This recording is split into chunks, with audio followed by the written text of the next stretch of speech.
বন্ধুরা, আমরা আজকে যে গল্পটি পড়ব সে গল্পটি হচ্ছে আকাশ এবং গল্পটি লিখেছেন আব্দুল্লাহ আল মুতি। তাহলে চলো আমরা আকাশ গল্পটির আরেকটি অংশ এই ভিডিওতে পড়ে নিই।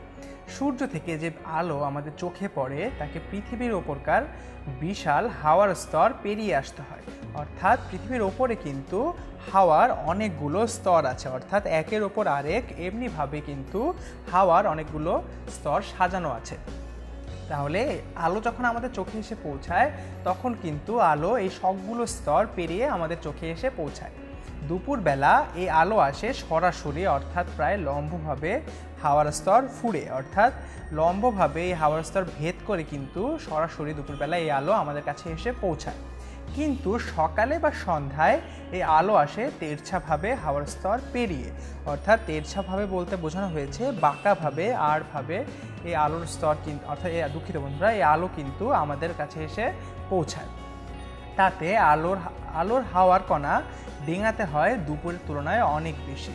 তাহলে আমরা এখানে বুঝতে পারছি যে আলোর হাওয়ার কণা কিন্তু দুপুরের তুলনায় অনেক বেশি ডিঙাতে হয় সকালে কিংবা সন্ধ্যায়।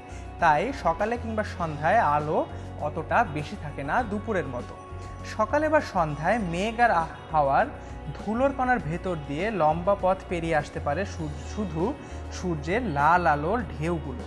সে মেঘকে তখন দেখায় লাল, অর্থাৎ মেঘকে কেন লাল দেখায় সেটি কিন্তু আমরা এখানে জেনে নিলাম যে সকালে বা সন্ধ্যায় মেঘ আর হাওয়ার ধুলোর কণার ভেতর দিয়ে এই লম্বা পথ পেরিয়ে আসতে পারে শুধুমাত্র সূর্যের লাল আলোর ঢেউগুলো। তাই এই মেঘগুলোকে কিন্তু তখন দেখায় লাল।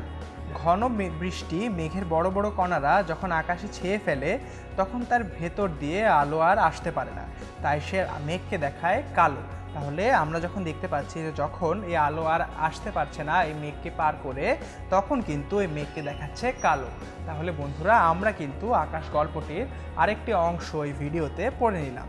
তোমাদের কোনো প্রশ্ন থাকলে আমাদেরকে অবশ্যই কমেন্ট সেকশনে জানিয়ে দিতে পারো। ধন্যবাদ বন্ধুরা।